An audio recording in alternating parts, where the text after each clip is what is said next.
Bueno, pues empezamos.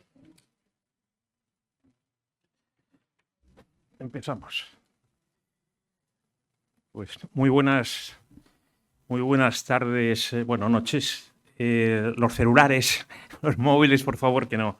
Digo porque a mí soy el primero que me pasa. Bueno, vamos a... Ahora luego lo comentaré porque es que hay un pequeño retraso por una llamada a la Secretaría del presidente Álvaro Uribe, que te quería dar un saludo muy cordial, Daniel. Bueno, pues bienvenidos a este centenario Ateneo de Santander, de Cantabria, de España y también hispanoamericano, porque en los estatutos, en las actas fundacionales de este Ateneo, pone hispanoamericano. Zacarías sabe muy de esas cosas de nuestra querida Colombia y también en Nicaragua pone hispanos americano, igual que nosotros. Que lo de Venezuela se arregló. Estamos con Perú, con Brasil, pues no se arregló. Venezuela, hambre y terror. Permíteme rapidísimamente contar una pequeña historia. Hace años, muchos años, muchos de ustedes no habían ni nacido, un grupo de estudiantes colombianos, estudiantes hispanos colombianos, porque estaba yo también, alguna de ahora diría una estudiantas, pues éramos estudiantes, estamos en Popayán, del Cauca, una ciudad colonial, chiquita, con mucho, dicen allí que mucha gloria y poca plata, y queríamos ir a ver un grupo maravilloso de rock que estaba triunfante en toda Iberoamérica, en toda América Latina y también en España, se llama Los Impala. Son de la tierra de María Eugenia Haz, son maracuchos, son de Maracaibo. Y nos fuimos, estaba Lalo Andrade, querido compañero y amigo, muy amigo, que ha muerto hace poco tiempo, luego llegó a ser jefe de gabinete con el presidente Álvaro Uribe Vélez, que Dios guarde al presidente Uribe. Y también estaba Carlos Holmes Trujillo, que ha muerto hace muy poco también, un buen amigo y entrañable compañero de muchas aventuras, y no todas políticas. Carlos Holmes fue ministro de Asuntos Exteriores, y también ministro de Defensa con Iván Duque, cuando estaban otra vez recrudeciéndose no con las FARC en ese momento, estaban con otras tácticas, sino estaba el Ejército de Liberación Nacional, actuando. Los dos están desgraciadamente muertos.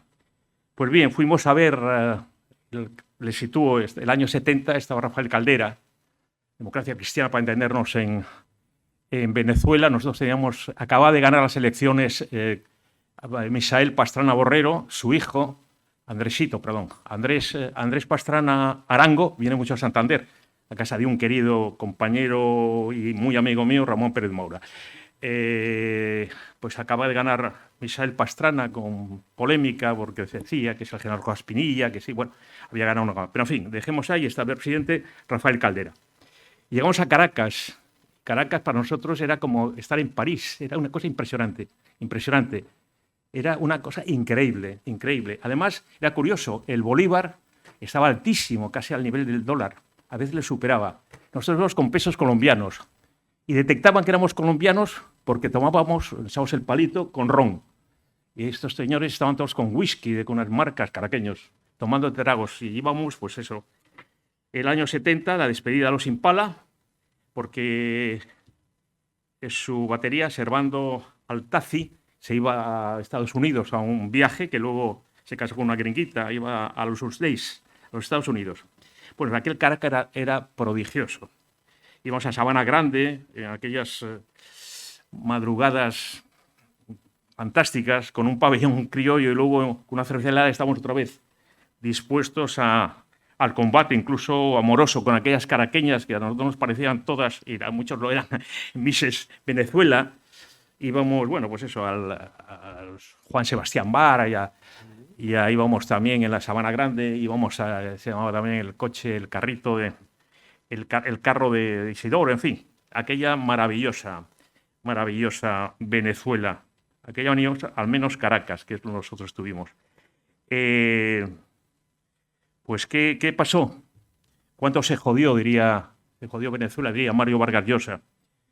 Pues Daniel Farias se lo cuenta en un magnífico, impresionante libro que se llama Fiesta con Piñata. Es prácticamente la historia de los últimos 100 años en Venezuela, porque incluso sale Carlos Andrés Pérez, Vicente Gómez, los gobiernos de la dictadura con Marcos Pérez Jiménez, etc. Daniel, querido amigo y compañero, también periodista de radio, es licenciado por la Escuela de Estudios. Voy a hacerlo muy rapidito porque tiene un currículum impresionante. Es licenciado por la Escuela de Estudios Internacionales de la Universidad Central de Venezuela, maestría en Historia por la Universidad Católica Andrés Bello, una de las magníficas, de las grandes universidades que hay en Venezuela. Tiene, por ejemplo, como cosa curiosa y importante, y para mí muy, porque yo colaboro también, he colaborado bastante con esa emisora, he estado 10 años en un programa radial diario, Así nos va, con radio, la mítica, la legendaria Radio Caracas Radio, que es, yo creo que la más antigua de Venezuela. Fue militante de Acción Democrática, para entendernos, sería la socialdemocracia, el socialismo. Y tiene la valentía, descubre que están colaborando, haciendo un papel de la oposición, pero está colaborando con el chavismo más duro, puro y duro. Y tiene la valentía y la honestidad y la gallardía de decirlo, de denunciarlo y además descubrir unas cosas terribles de corrupción del secretario general de Acción Democrática, ADECO. Ustedes, algunos son venezolanos. ADECO, lo que es un ADECO, y un secretario general, en fin, es muy duro. Obviamente fueron a por él, a por Daniel Lara, y intentaron matarle. Daniel está exilado yo creo que estás en Alemania desde el 2015, ¿no, Daniel? 17. Y sigue la brecha, su voz se oye por la tecnología maravillosa, se oye todavía, se oye en Venezuela, en toda Venezuela. Tiene el canal, está haciendo un magnífico programa con el canal de televisión Miami. Muchas cosas que yo voy a contar. Pero quiero comentarla, dirá y a mí que me presenta, a María Eugenia Hatt. Bueno, María Eugenia Hatt es mi amiga, Hatt Gómez. Juan Carlos, un saludo, querido, el marido, el esposo. Juan, con la amistad y el cariño de siempre. Pues María Eugenia fue la diputada más joven del Parlamento venezolano, cuando todavía había democracia en Venezuela. Ella es importante, la diputada más joven del Parlamento venezolano, María Eugenia Hatt, y aquí está. Ella es del primer exilio, lleva 16 años, me parece, ¿no? Sí. Querida María Eugenia. Ella también es abogada, brillante abogada, lo digo por experiencia de algún tema que yo he tenido con ella de temas iberoamericanos, y además politóloga. ¿Quieres decir algo así de Daniel, así rápido? Porque lo importante es Daniel. 10 minutos habíamos calculado. Daniel Lara Farias. Bueno, yo lo primero que quiero es darle las gracias a esta casa centenaria que nuevamente nos vuelve a abrir las puertas y nos sentimos profundamente agradecidos. Yo creo que en esta oportunidad no hablo por mí, sino hablo por tantos venezolanos y tanta gente que quiere a Venezuela y que siempre que venimos nos acoge. Primero nos acoge la casa y después nos abren el corazón y mucha gente nos acompaña.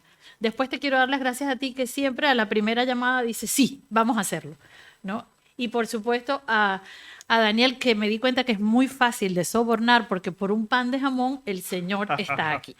Porque le dijimos en un programa, ¿y qué me ofrece? Un pan de jamón, y el señor, sin conocer más nada, dijo, vamos para allá, vamos a presentar el libro. Entonces quiero agradecerles a ellos y también a ustedes que se toman el tiempo de seguir interesados de nosotros, porque habiendo tantas cosas que nos están pasando, cosas que pasan cerca, como lo del Tribunal Constitucional, cosas que pasan un poquito más lejos, como lo que pasa todavía en Ucrania, y lo que sigue revolucionando todo el mundo, se tomen el tiempo de estar con nosotros y de escuchar este privilegio que tenemos hoy, porque este señor es una lengua de hacha, porque no deja a nadie completo, pero que tiene una capacidad analítica y una memoria que de verdad es un lujo que nos puede acompañar hoy, a pesar de ser tan joven, porque lo que tiene son 41, 42, ¿no?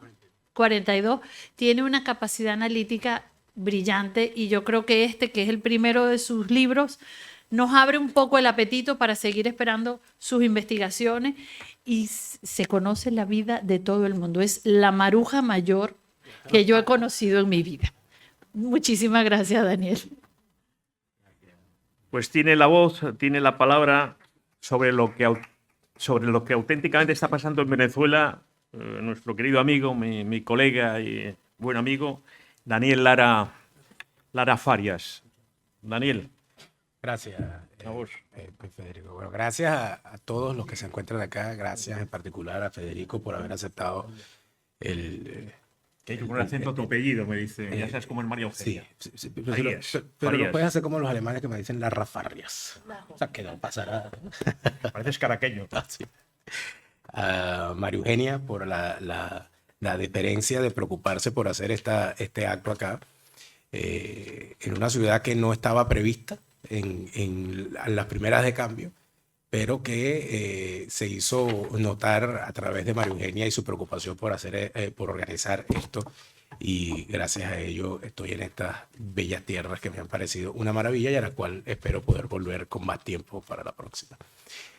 Les agradezco, por supuesto, al Ateneo por haberme permitido estar acá, en un sitio donde hay, quizás yo sea el menos ilustre de los que han invitado, pero que sin duda alguna me llena de satisfacción mi presencia acá.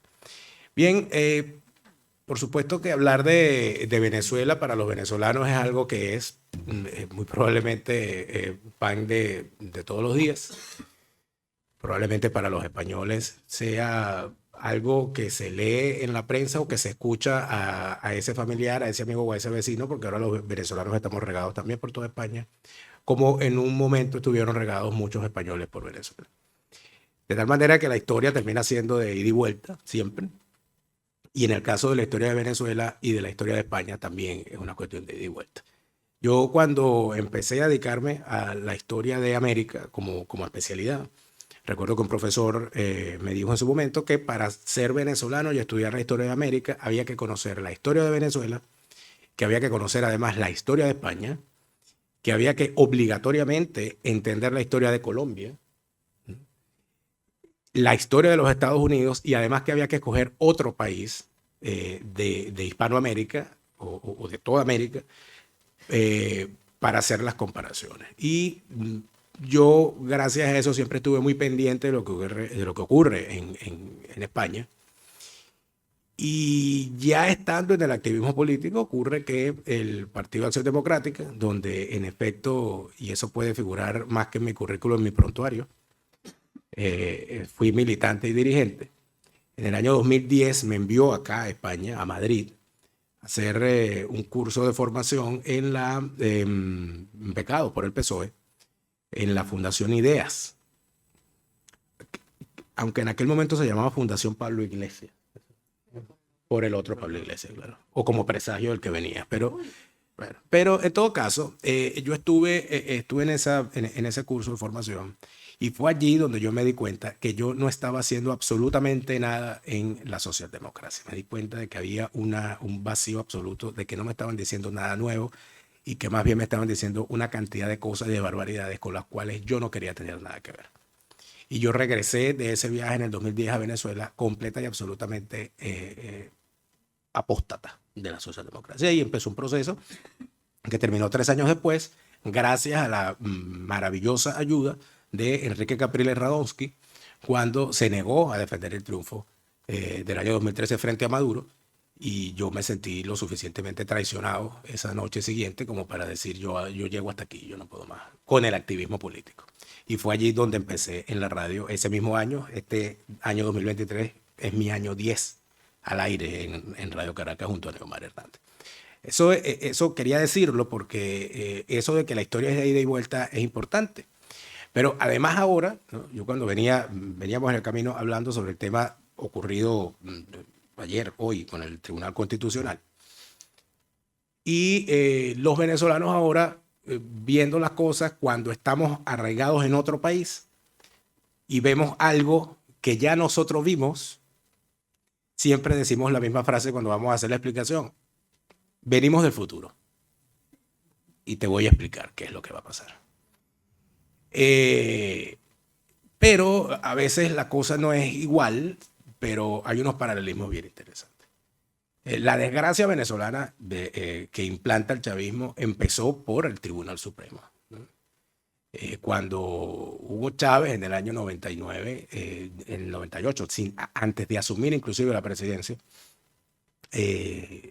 logra poner de rodillas a el sistema jurídico venezolano, el sistema judicial venezolano, con la complicidad de la Corte Suprema de Justicia, con la complicidad de la presidenta de la Corte Suprema de Justicia, Cecilia Sosa Gómez, quien, gracias a los buenos oficios que había hecho a su favor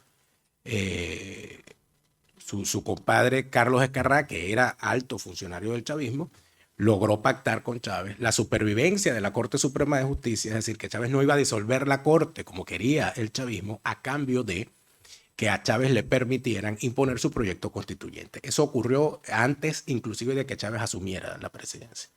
Eso se consumó, en efecto, la Corte Suprema de Justicia torció la Constitución de la época y permitió que Hugo Chávez pudiese convocar una asamblea constituyente que es completa y absolutamente inconstitucional según el marco constitucional de la época. Se inventaron una sentencia y hablaron de unos derechos especialísimos y supremos y tal, y le pasaron por encima de la Constitución frente a todo el mundo, con la anuencia de esa Corte Suprema que estaba llena de magistrados, adecos y copellanos. Esa es la historia. Con la promesa de Hugo Chávez de que no le iba a hacer nada a la Corte, cosa que por supuesto promesa que no cumplió. Porque cuando se implanta la constituyente, lo primero que hacen en efecto es acabar con la Corte Suprema de Justicia y cerrar el Congreso de la República. Esas dos cosas ocurrieron con la anuencia de quienes dirigían, porque la señora Cecilia Sosa Gómez renunció, se fue, y el presidente de la Cámara de Diputados, Enrique Capriles, renunció y se fue, y quedó el Congreso vacío y las huestes del chavismo se hicieron con ella. ¿Qué vino después de eso? Y aquí es donde entonces empezamos con las tesis de Volver al Futuro. Después de eso lo que vino fue el asalto de todo el sistema judicial. Empezaron por la Corte y empezaron a bajar a las Cortes de Apelación, a las Cortes de Casación, luego a la Corte Superior, hasta que llegaron a los jueces de parroquia. Y luego fueron por las leyes. Les inventaron una nueva constitución y luego se empezaron a inventar unas leyes, y ya cuando tenían todos los jueces, tenían una nueva constitución y tenían nuevas leyes, empezaron a inventarse delitos, empezaron a inventarse instancias nuevas. Instancias nuevas donde no era necesario un tribunal para condenar a nadie, sino que bastaba con el señor presidente de la República parado frente a una cámara, hablando 5 horas seguidas y diciendo: a esa señora me la meto en presa y por lo menos le dan 30 años. O, de la misma manera, cualquier funcionario de cualquiera de los organismos paralelos que inventó el chavismo era capaz de hacer exactamente lo mismo, porque como era arriba era abajo, y así todas las cosas ocurrían. Organismos como, por ejemplo, la Comisión Nacional de Telecomunicaciones, que ya existía y que era un organismo técnico para asignar las frecuencias de radio y de televisión y regular cosas completamente técnicas, se convierte en un tribunal, más que en un tribunal, en un cadalso, de donde se decidía qué se podía y qué no se podía decir en los medios, quién podía y quién no podía decir, de qué tema se podía hablar, qué palabras se podían decir, a qué hora se podían decir y a qué hora no. Fue esa institución, Conatel, la que empezó a rebanar uno por uno los medios de comunicación en Venezuela, empezando fundamentalmente por los medios radioeléctricos. Principalmente, creo que el hito allí es cuando se cierra RCTV, y luego empiezan a rebanarse las emisoras y tal, y se pone de rodillas a los que quedaron se pusieron de rodillas frente a eso. Fue ese organismo Conatel, gracias al cual yo descubrí toda la cantidad de nuevos delitos inventados por el chavismo, y que espero yo no ocurra eso, no termine ocurriendo esas cosas acá. Pero el expediente que se abre en contra de la emisora, Radio Caracas, en la que todavía laboro, en el año 2017, y que llegó a la emisora 2 semanas antes de yo salir del país, y donde aparezco mencionado no sé cuántas veces, la acusación final que había en ese procedimiento, cuyo nombre, y es aquí donde empieza la innovación, las innovaciones del derecho chavista, ¿no? El procedimiento se llamaba Procedimiento Administrativo Sancionatorio. Es decir, ya estás condenado. O sea, ya viene una sanción y aquí te vamos a explicar cómo te vamos a sancionar. Y los delitos, o lo que nos imputaban era desconocimiento de autoridades legítimamente constituidas, instigación a la rebelión e instigación a la rebeldía civil, instigación al delito contra la paz, la buena costumbre, la patria, todo aquello, y vulneración de la ley contra el financiamiento al terrorismo. Por supuesto, cuando uno busca las fulanas leyes y todo eso, y llega y busca, de esto me estás acusando, y cuál es la pena que me toca, las penas son las establecidas en la ley contra el odio, porque hay una ley contra el odio. Y cuando revisas las penas en la ley contra el odio, las penas son de hasta 20 años de cárcel. Entonces, ¿por dónde comenzó todo? Por un arreglo político para decidir sobre la Corte Suprema. ¿Y dónde terminó todo? En unas mazmorras, en unas cárceles donde se aplican la tortura blanca y toda esta cantidad de barbaridades, y en invención de delitos, donde en cualquier momento una persona la pueden acusar del peor de dos delitos, lo pueden encarcelar, torturar e inclusive hasta matarlo, y donde podría ocurrir que esa persona la agarren y digan, bueno, usted se va y queda desterrado, a pesar de que desde el año 48 están prohibidas las penas de destierro a nivel mundial. En Venezuela se siguen aplicando. Y, por cierto, este país, el Estado español, ha permitido que esas penas se apliquen en Venezuela, recibiendo a desterrados por el régimen chavista y que han llegado al territorio español gracias a los buenos oficios que, a favor del chavismo, para aplicar estas penas, ha ejecutado el señor Rodríguez Zapatero, como ocurrió en el caso, por ejemplo, de Lorenza Ley y de otros muchos más. Entonces, esto cuando se analiza y cuando se revisa, ¿a dónde se llega? Se llega en principio al convencimiento de que nos podrá separar el Atlántico, pero nos une una cultura y una forma de hacer las cosas, donde se puede tener tranquilamente a un Rodríguez Zapatero o a un Henry Ramos Alup, donde se puede tener tranquilamente a un Pablo Iglesias o a un Diosdado Cabello, y donde las diferencias al final son cosméticas y son de estilo, quizá de lenguaje, a veces no tanto. A veces uno escucha a algunas personas hablando y uno dice, pero, o sea, lo está diciendo, o sea, yo entiendo lo que está diciendo.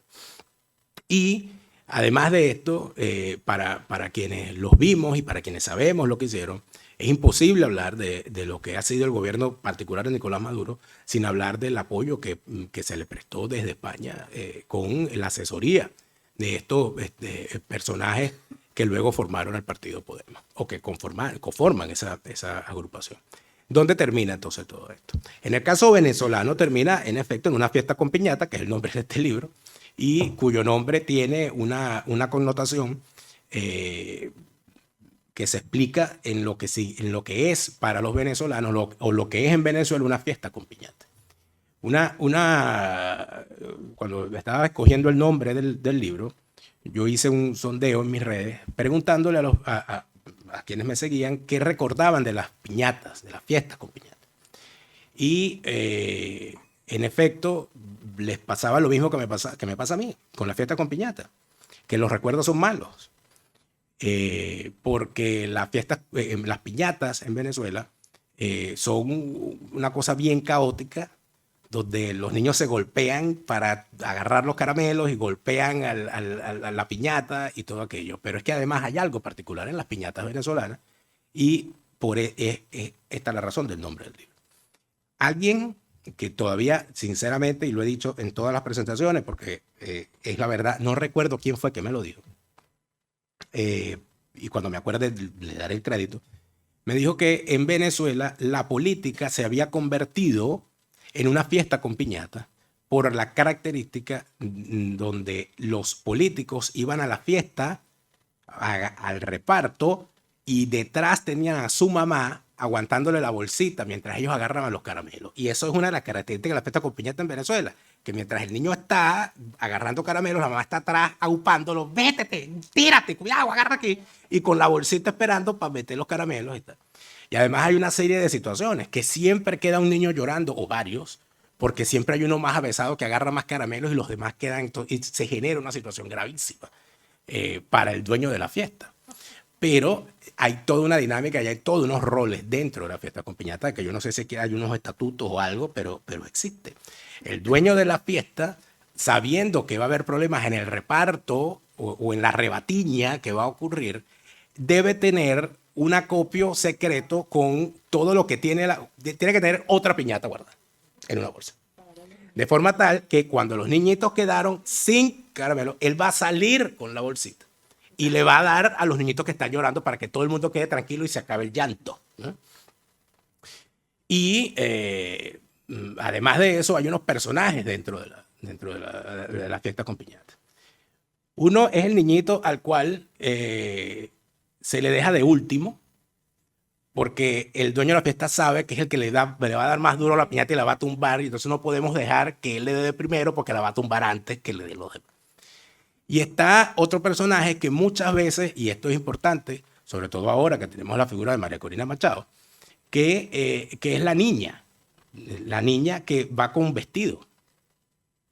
Y va con vestido porque teniendo el vestido con la falda, agarra más caramelos y eso es esa característica particular. María Corina todavía no ha agarrado los caramelos, pero podría ocurrir en algún momento.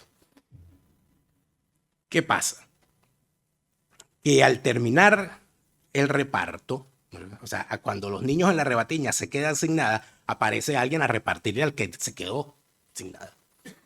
Y luego de ese reparto hay una especie de paz, de calma. Y es ese momento, el momento de la fiesta, en el que el buen anfitrión tiene que salir a repartir los cotillones, que es otra parte de la fiesta.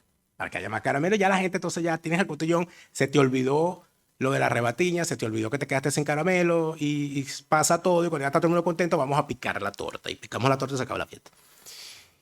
Esa es, en resumen, lo que está ocurriendo en la política venezolana el día de hoy. El problema es que el anfitrión de la fiesta y el que reparte los caramelos es el chavismo. Ese es el problema. ¿Y cuáles son los caramelos? Bueno, pues mira, lánzate a la rebatiña, ¿verdad? Y cuando te lanzaste a la rebatiña, oye, a este no le quedaron suficientes diputados, o no agarró ningún diputado, o no ganó ninguna alcaldía, o le robamos la gobernación, o le robamos la presidencia. Pero necesitamos que la fiesta siga, porque si no, el objetivo no se cumple. Entonces, oye, dile a su hermano, el que tiene la compañía contratista, que aquí tiene unos contratos. Dile que ponga a sus hijos aquí, que aquí tiene unos contratos. O dile que se quede tranquilo y que repita en la alcaldía que él va a ganar la alcaldía. O que se quede allí, que se quede otra vez de diputado. O que no se preocupe, que la fiesta sigue. Y el asunto es ese, es que la fiesta sigue. Y es además una fiesta donde se pica la torta y la fiesta no se acaba, sino que vuelve a empezar. Entonces en eso estamos.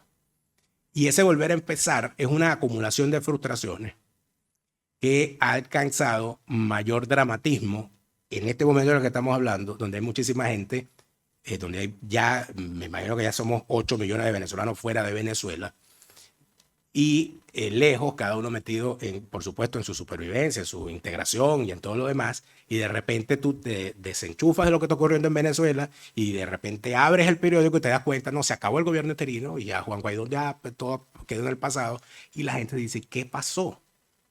¿Y ahora qué vamos a hacer? ¿Y qué fue lo que pasó? ¿Y por qué me engañaron? ¿Y dónde está Guaidó? ¿Y quién lo tumbó? ¿Y por qué se fue? Y esto dura normalmente lo que dura la desesperación en la fiesta cuando no agarré caramelos, y entonces estamos esperando, en este momento estamos esperando que salga el dueño de la fiesta a repartir los caramelos para que todo el mundo se quede tranquilo hasta que venga la nueva fiesta, que va a ser las elecciones que vienen ahora, donde van a volver a utilizar los argumentos que han utilizado siempre para volver a participar. Esto es una cosa que no termina. ¿Dónde estoy yo como ciudadano en este momento frente a esta fiesta? No como negacionista, sino como reacio a seguir creyendo el relato. Yo creo que lo único que nos queda a los venezolanos en este momento y a quienes quieran entender Venezuela es, y esta, por supuesto, esta es mi opinión, esto es lo que estoy haciendo yo, yo he hecho 3 renuncias fundamentales para entender a Venezuela. A lo primero que he renunciado es a ver al chavismo como una organización política. El chavismo no es una organización política. El chavismo es una organización criminal. Y su forma de actuar es criminal. Su forma de hacer las cosas es completamente criminal. Y de allí viene entonces la segunda gran renuncia. Si no es una organización criminal, no puedes actuar, al no ser una organización política, sino una organización criminal, no puedes actuar contra ella como si fuese una organización política, porque lo que haces es validarla.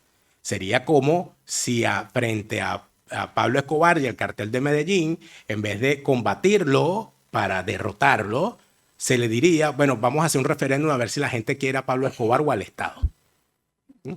Esa es la segunda renuncia, renunciar a actuar políticamente contra esa organización criminal. Y la tercera renuncia es ver, yo he renunciado a ver como legítimos y como opositores, aunque tengan buenas intenciones, porque hay algunos que parece que todavía son lo suficientemente ingenuos como para actuar así, desconocer como opositor a todo aquel que actúe políticamente en contra de una organización criminal como es el chavismo. Y yo los he denominado opositores falsarios y prostibularios. Falsarios porque evidentemente no son opositores, por su objetivo no es sustituir al gobierno para ser ellos, no es ser alternativa al gobierno. Y prostibularios se han definido ellos mismos cuando, y esto es patético, cuando en el año 2016, luego de las elecciones del 2015, en donde esa oposición logró la mayoría, para decidir quién era el presidente de la Asamblea Nacional del Parlamento, la argumentación para escoger a Henry Ramos Alú como presidente del Parlamento era decir que, bueno, es que tiene que ser él porque él es un zorro viejo, tiene que ser él porque él es tan malo como los chavistas, tiene que ser él porque él tiene burdel, es un hombre con burdel. Y a mí me llama mucho la atención el uso, me llama mucho la atención, me asquea que se hable en la política venezolana de forma tradicional en los medios. No, tiene burdel político cuando se habla de experiencia. Él tiene burdel político, o sea, es una persona súper experimentada, es decir, es una persona forjada en los prostíbulos. Por lo tanto, es una oposición prostibularia. Y eso lo dijeron ellos, no lo dije yo. En tal sentido, yo he dejado de creerle a todos. Y además de eso, he decidido romper el relato que inclusive en este momento se tiene. ¿Por dónde va el relato? Y con esto concluyo en este momento de esa oposición falsaria. El relato de esa oposición falsaria en este momento es ponernos a defender o atacar la permanencia o la ausencia de ese gobierno interino. Ese es el relato en este momento. Por un lado, oye, pobre Guaidó, o sea, ese muchacho lo utilizaron, pobrecito, él tenía tan buenas intenciones, él intentó hacer, no lo dejaron trabajar, pero él quiso hacerlo. Pero es que los viejos partidos no lo dejaron. Si a él lo dejaran, al usar ese argumento, se está, por supuesto, fortaleciendo el relato, porque el señor Juan Guaidó ni es una víctima, ni es un pobrecito. Él es parte de ese conglomerado y lo que terminó ocurriendo es evidentemente una demolición consensuada y organizada de ese entramado. Pues si el señor hubiese estado en desacuerdo, no encabeza la sesión en la cual lo descabezaron y nombraron a otros, sino que se hubiese alzado y hubiese salido a la calle o qué sé yo. Eso es en primer lugar. En segundo lugar, como decía Rómulo Betancourt, hay algo muy peligroso en convertir a un Bolsa en un mártir. Y eso es lo que están intentando ahorita. No, pobrecitos, tú te viste, ese muchacho, él quería hacer, Ramos Alú no lo dejó, y Julio Borges no lo dejó, y fulano no lo dejó, y él debería tal. ¿Qué es eso? Eso es una precampaña. Eso es la construcción de un candidato. Mira, Guaidó quería, pero esto no quería, entonces ahora vamos a apoyar a Guaidó solo, porque él va a ir solo y él va a ser, y vamos a las primarias y él va a ser candidato, y viva Guaidó otra vez.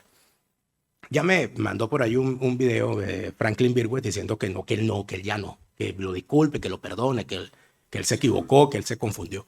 Como Franklin Virgües, un actor venezolano, como muchos otros dicen lo mismo. Pero el asunto no está en si a mí me cae bien Guaidó o no me cae bien Guaidó. El asunto no está en si a mí me cae bien María Corina o me cae bien Julio Borges o me cae mal. El asunto está en que por sus frutos los conoceréis. Y entonces uno tiene que evaluar lo que han hecho.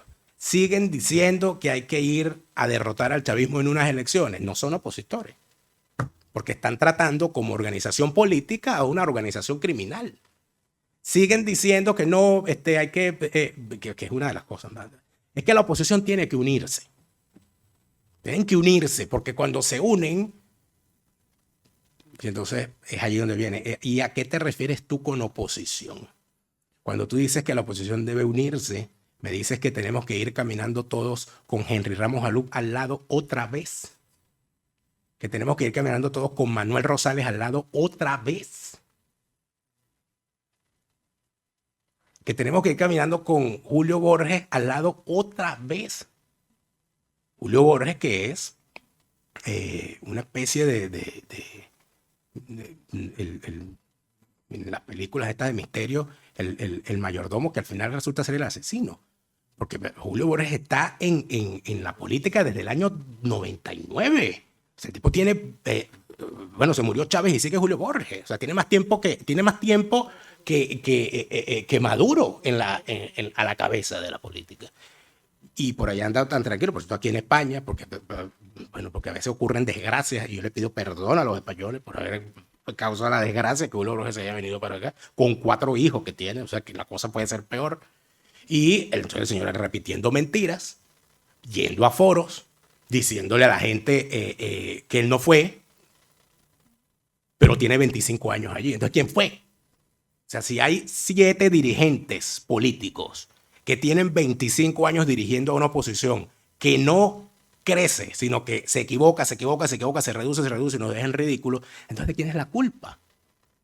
No, la culpa es de la gente, porque la gente critica mucho por Twitter. No, porque es que tenemos que unirnos. No, además de eso, esos periodistas que se la pasan criticando y diciendo esas cosas en las redes sociales. No, porque le hacen mucho caso a las redes sociales. Y porque la oposición no se une.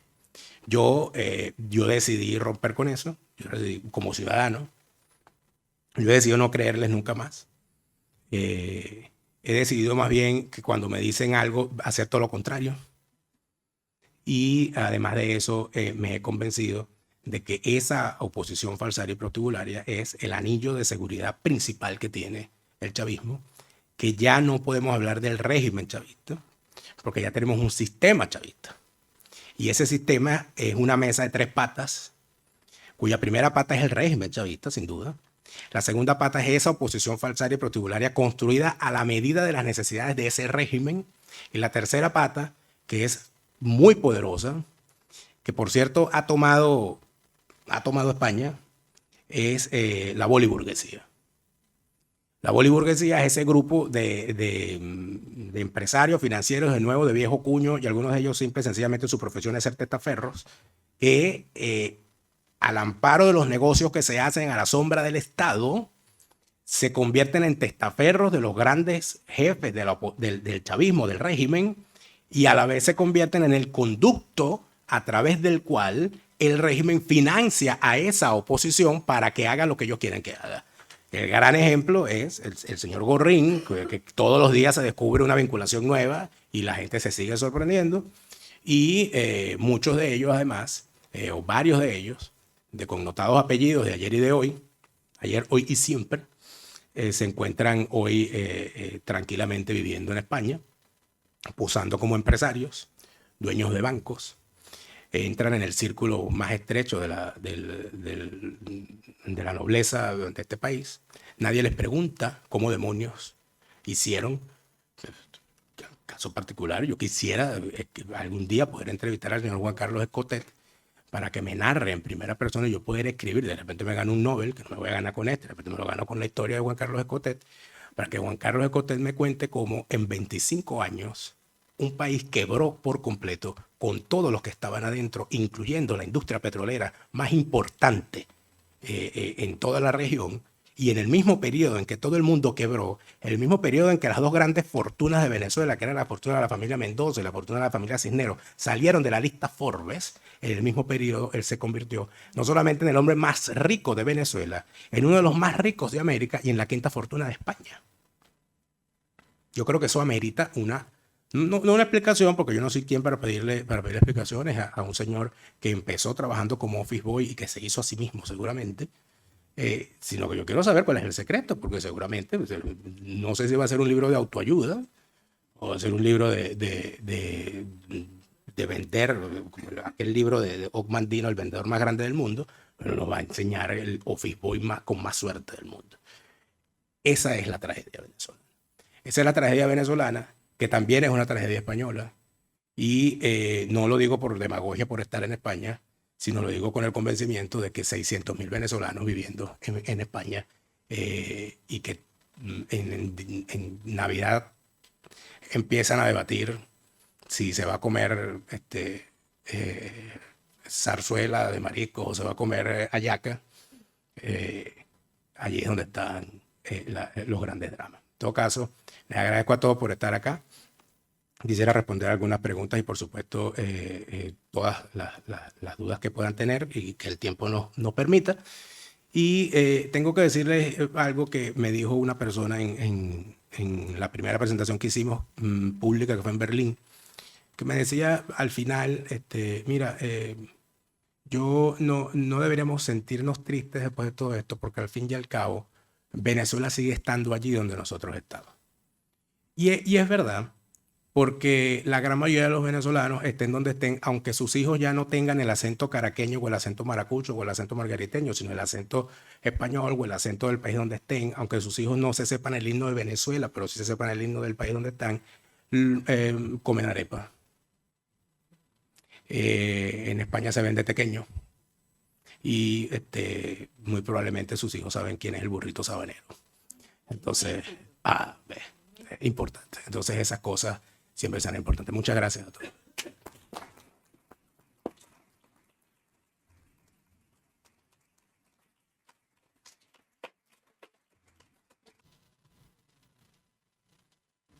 Perdón.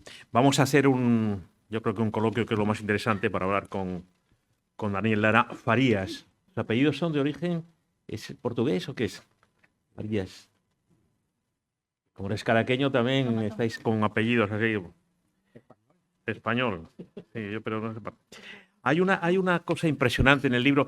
Ojalá que dentro de poco algunos de nosotros estemos fuera de este país, antes llamado España, y que nos sirva a modo y guía de caminantes, porque una compañera mía, Dulcelena Meneses, me decía, también compañera periodista, me decía, Fede, está pasando lo mismo que en Venezuela, solo que aquí se hace más rápido, pero bueno, a lo mejor era un poco la paranoia del exilio.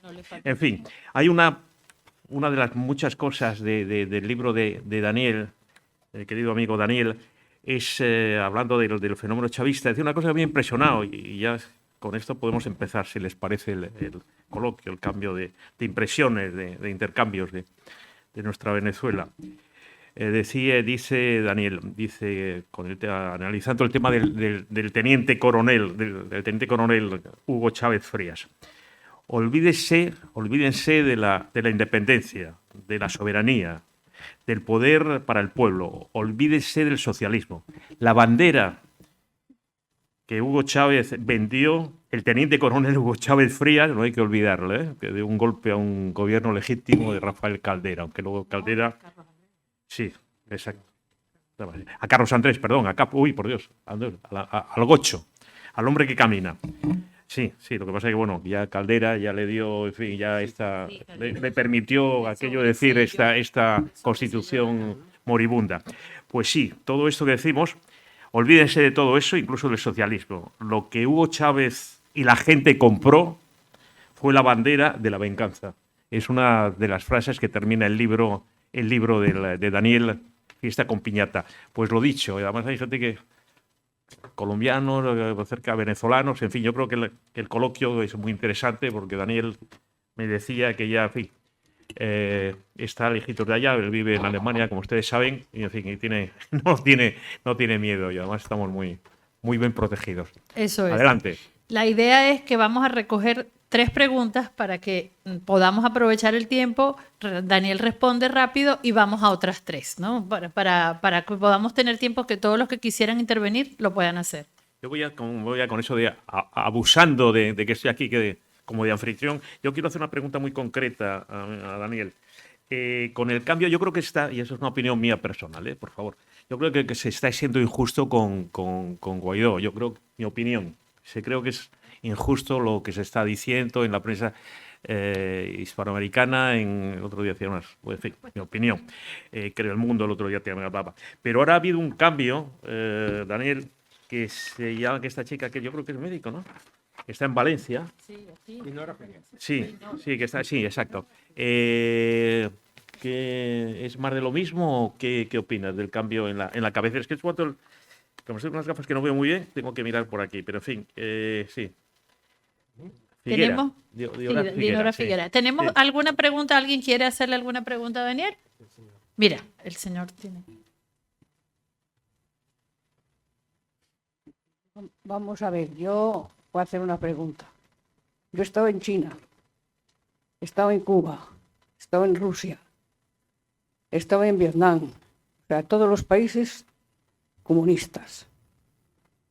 Lógicamente, yo he vuelto a España y no me ha pasado nada. Algunas veces me acuerdo que en Cuba, porque le dije cosas que no le gustaba a la que nos lo estaba diciendo, casi cogí un poco miedo. Pero en los demás sitios, incluso en Rusia, me encontré con la cosa rara de que la enseñanza privada la pagan también en Rusia. O sea, pagan la privada y la pública. En los demás sitios, por nada. Y de religión, pues menos.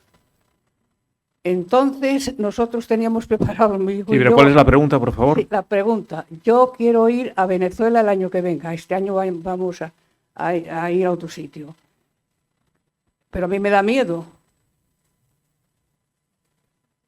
Francamente, miedo. ¿Alguna pregunta más? ¿Alguien quiere levantar la mano? Ha descrito el régimen criminal chavista, ha descrito también una oposición, ¿no? como lo ha descrito. ¿Qué hacer entonces? Porque hay quien apuesta por un golpe militar, incluso apoyado por Estados Unidos. Pero Estados Unidos le está comprando el petróleo ahora a Venezuela. ¿Qué? ¿Hay alguna solución? Por allí. Creo que en el centro había alguien más. ¿Eras tú, Santi, el que querías? Arrancamos con esas dos. Ah, mira, el señor. Hola, buenas tardes. Él es medio colombiano. Habla un cántabro americano. Así tituló mi libro último y acabo de venir de América, voy todos los años y algunas veces 2 veces. Venezuela la conozco desde el año 59.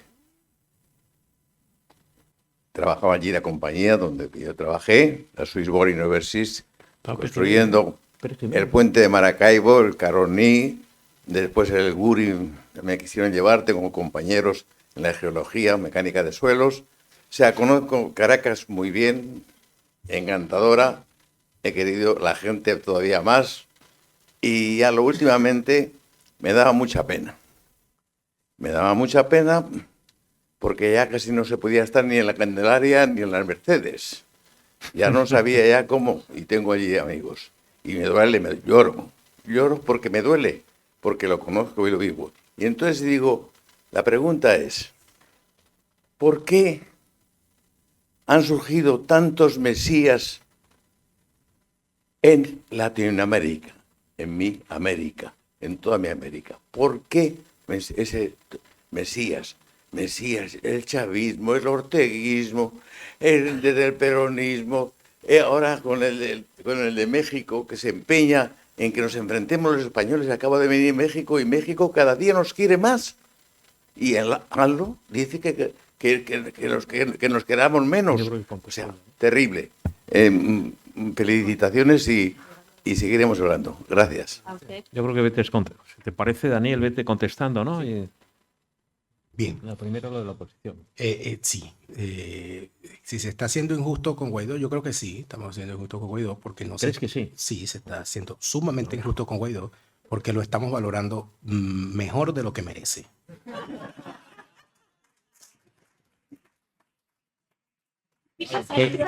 ¿No? Te voto, venga. que atención, ¿no? Se suspende, Que- se suspende que- aquí, se suspende, ya se acabó. Atención. Se acabó, se acabó, se acabó. Se acabó esto, se acabó, Escucha, Daniel, venga. Escucha, Vuélvete a Alemania antes. escucha bien. Yo conocí a Juan Guaidó porque cuando yo era activista político, éramos activistas en el mismo estado, el estado Vargas, ¿ok? Y yo conocí al señor Guaidó siendo el asistente, uno de los asistentes personales del candidato a gobernador de Vargas en el año 2008. Eso es cierto. Era Roberto Smith, exministro de Carlos Andrés Pérez de Transporte y Comunicaciones. Ministerio de Transporte y Comunicaciones, del cual cuando el señor salió, luego fue dueño de una compañía telefónica de telefonía móvil cuya concesión él había otorgado. Ese era el jefe de Juan Guaidó. Y fue él quien apadrinó a Juan Guaidó y todo aquello. Yo conozco a Juan Guaidó desde que fue en ese momento diputado suplente, etcétera, etcétera. Interactué con él, etcétera. Y creo que sopesé bastante bien el asunto desde el primer momento. Por lo tanto, sí hay un poquito de injusticia. Merece más.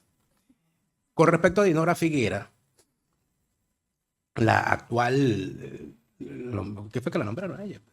Presidenta. Hicieron un triunvirato. Un triunvirato. Y Sí, una un cosa. triunvirato. Y ella Hicieron la una pusieron- ella figura es la que como, figura en la rueda de hicieron prensa. como un gobierno parlamentario Ella- con tres caras. Se supone que es la nueva presidenta del Parlamento electo en el 2015, que es una especie de, para quienes no han visto la película, yo creo que para comprender esta Venezuela y a esa oposición, si ven la película Los Otros de Nicole Kidman, bueno, esa oposición es como Nicole Kidman en la película. Ella no sabe, ella es la única que no sabe. Está muerta. Dinora Figuera es una profesional de la medicina que viene del partido, yo la conocí a ella como dirigente en la ciudad de Caracas, del partido de izquierda, laborista, la Causa R. Ella estuvo allí cuando ese partido se dividió y quedó una parte en el chavismo y otra parte en la oposición. Yo sinceramente no sé en qué lado estaba ella. Le perdí la pista.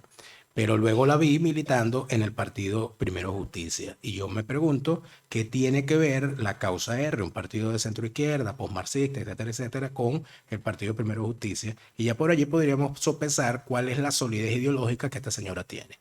Por un lado. Por el otro lado, no hay más nada.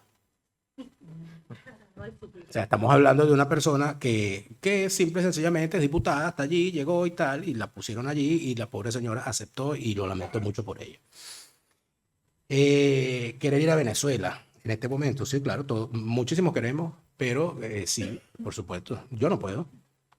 Yo no puedo, como no pueden buena parte de venezolanos. Aquí hay muchos que van, por supuesto, y atraídos por ese cuento del Venezuela se arregló y todo aquello. No se arregló, empeora cada día más. Pero además de eso, la pregunta que yo le hago siempre a quien me dice, mira, yo quiero ir a Venezuela, ¿qué piensas tú?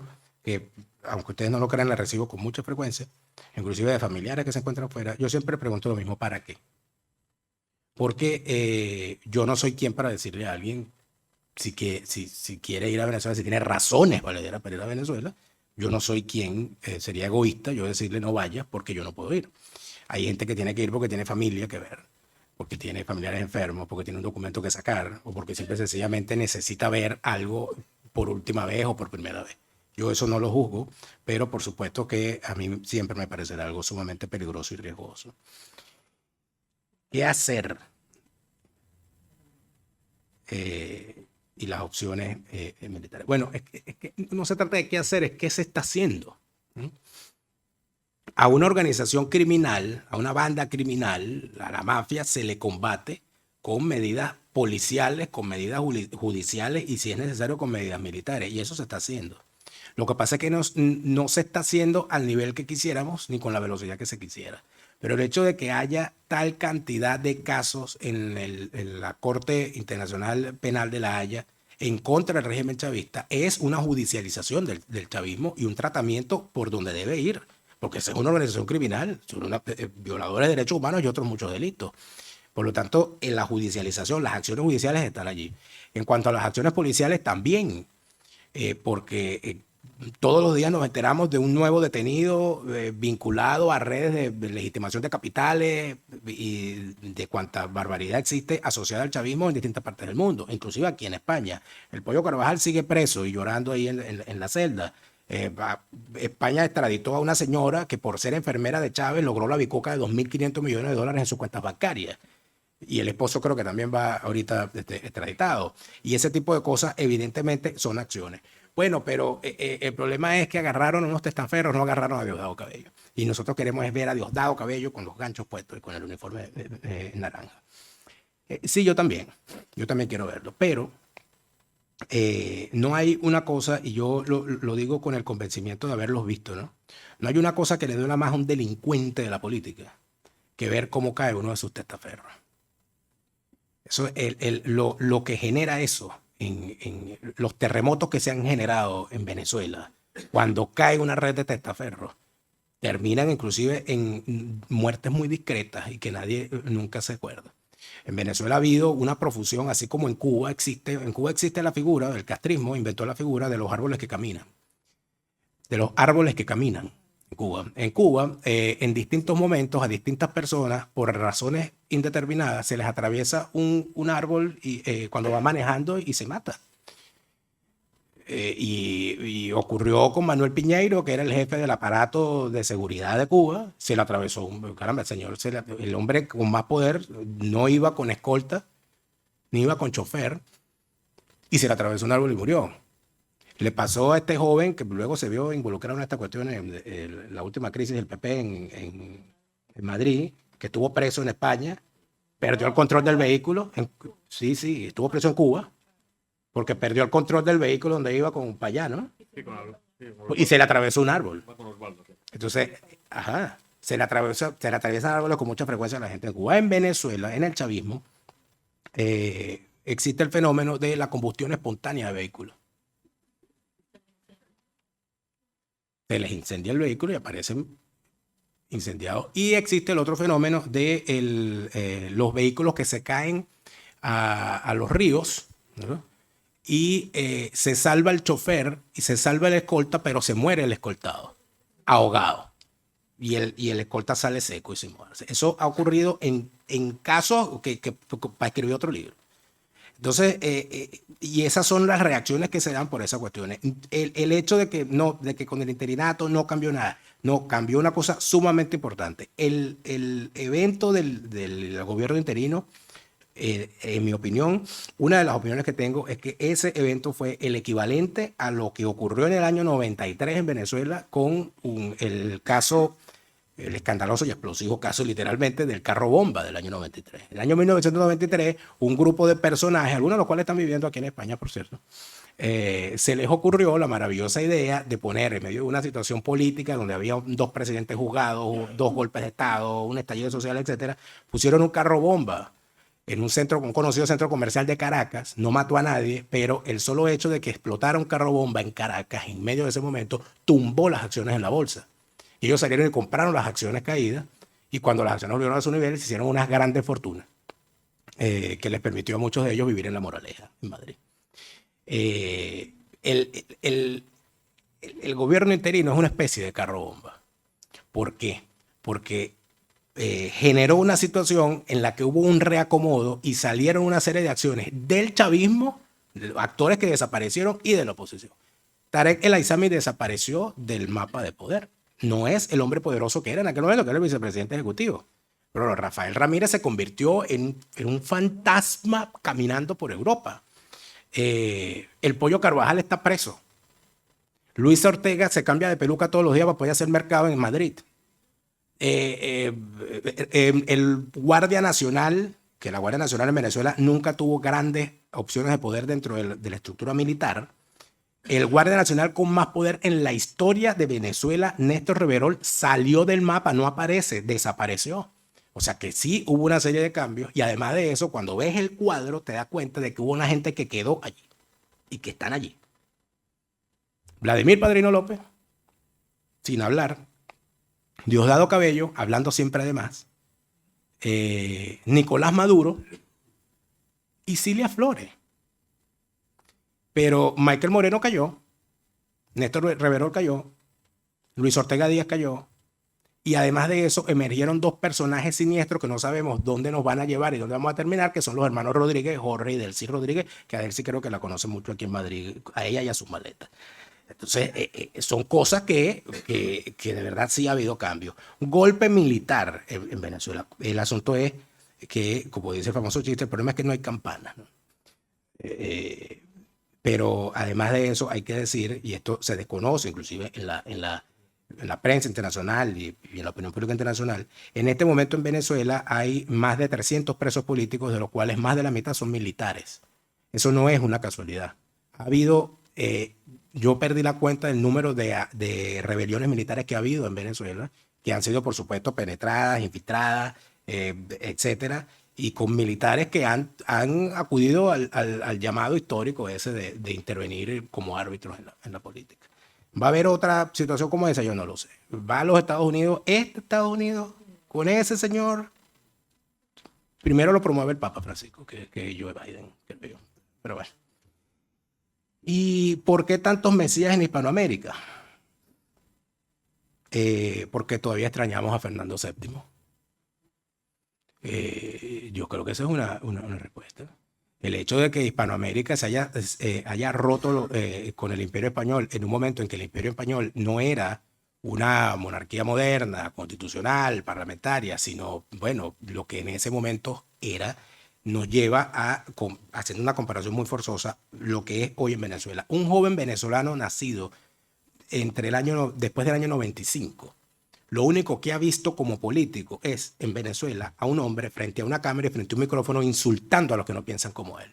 Para ese joven, eso es la política. La política es discriminar, la política es insultar y la política es hacer lo que yo quiero y pasarle por encima a los que no piensan como yo. En tal sentido, ¿qué tenía en la mente un Simón Bolívar, un Juan José Flores, un Santander y todos los de la época cuando hablaban del ejercicio del poder? El rey.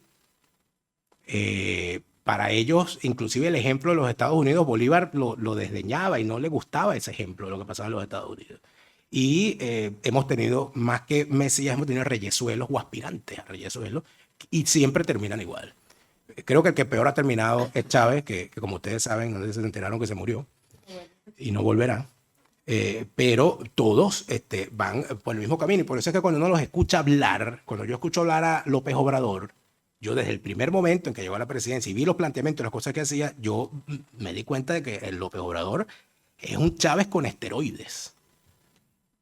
El tipo va para allá, ¿no? Y así muchos más. ¿Hay alguna pregunta? Porque sí, ya de las últimas, porque lo importante además es llevarse como testimonio de esta jornada el libro de Daniel Lara. Bueno, lo mío es muy sencillo. Voy a empezar con la frase de un buen amigo que dice: Chávez murió y no volverá. Eso es lo primero. Sabiendo que Chávez murió con un cáncer, sufrimiento, dolor, etc., mi pregunta es la siguiente: ¿quién mató a Chávez?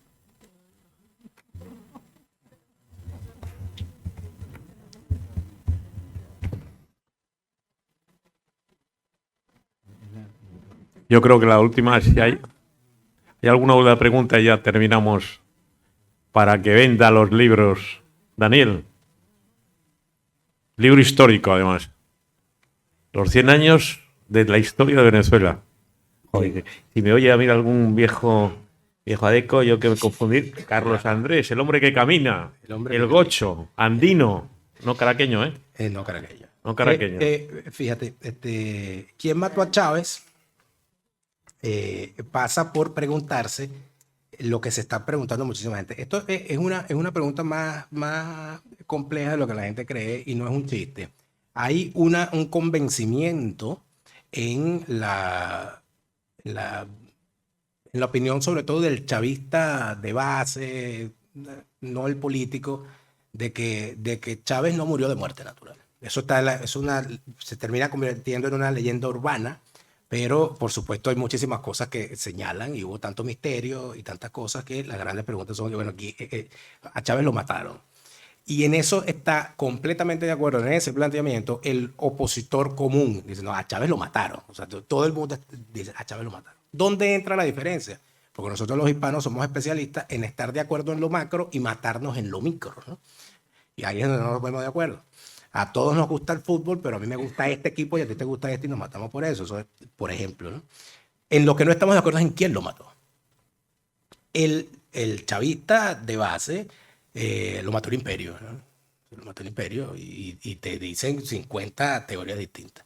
Y el opositor de base te dice, no, lo mataron los cubanos. Porque lo llevaron para Cuba, pero los cubanos que lo mataron. Por supuesto, claro que lo mataron. Y además de eso, son discusiones encarnizadas. A mí, yo me di cuenta, gracias a programas hechos en mi canal YouTube, de que cada vez que se toca el tema de la muerte de Chávez, no es el tema de los números de visualizaciones, que quizás son más o menos igual, sino es el número de comentarios que hay y lo que la gente dice. Y entonces todo el mundo tiene una teoría, lo mató fulano, lo mató mengano, lo mataron así, le pusieron un radio por detrás, le hicieron brujería, le hicieron atacar los cubanos, la santería, la brujería, todo el mundo tiene una teoría. Y me ha parecido eso tan interesante que yo he decidido es que este año voy a hacer unas presentaciones donde voy a exponer todas las teorías que hay. ¿De quién mató a Primicia Chávez? para Santander. Primicia para Santander. De aquí para el mundo. ¿Quién mató a Chávez? No va a ser un stand-up comedy, obviamente, va a ser un stand-up tragedy, quizás. Porque esa es la pregunta. ¿Quién mató a Chávez? Y hay toda una serie de teorías. Yo tengo una sospechosa, a la cual un señuelo, una cosa, y esto también es una primicia. Para mí la principal sospechosa es una señora que se llama Maripili Hernández. Porque cuando Chávez se iba en su agonía, y esto es verdad, pueden buscarlo en YouTube, cuando Chávez se iba a hacer el tratamiento en Cuba y regresaba, se hacía una cadena nacional y veíamos cómo Chávez se bajaba caminando por sus propios medios, por la escalerilla del avión y llegaba, y al llegar al pie de la escalerilla en la rampa presidencial lo estaba esperando un conjunto musical dirigido por la exministra Maripili Hernández, que tocaba el cuarto, y cuando Chávez se baja, la señora empezaba a cantar, y tú veías que Chávez venía rozagante, y cuando llegaba allá abajo empezaba esa mujer a cantar, y tú veías cómo Chávez se iba descomponiendo y tal, y yo decía, pero, o sea, en el momento de la canción, el tipo perdía la quimioterapia. Entonces, si para mí hay una sospechosa de la muerte de Chávez, es esa mujer. Ahora, ¿cuál será la razón que mueve a Maripili Hernández para ponerse a cantar?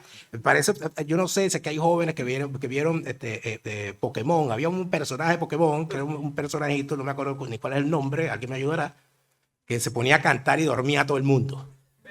Y entonces cuando él veía que todo el mundo se dormía, él agarraba y le rayaba la cara a todo y la gente se despertaba con la cara arriba. Bueno, así es Maripili Hernández, y eso fue lo que hizo con Chávez. Esa es mi hipótesis. Cualquiera puede tener otra.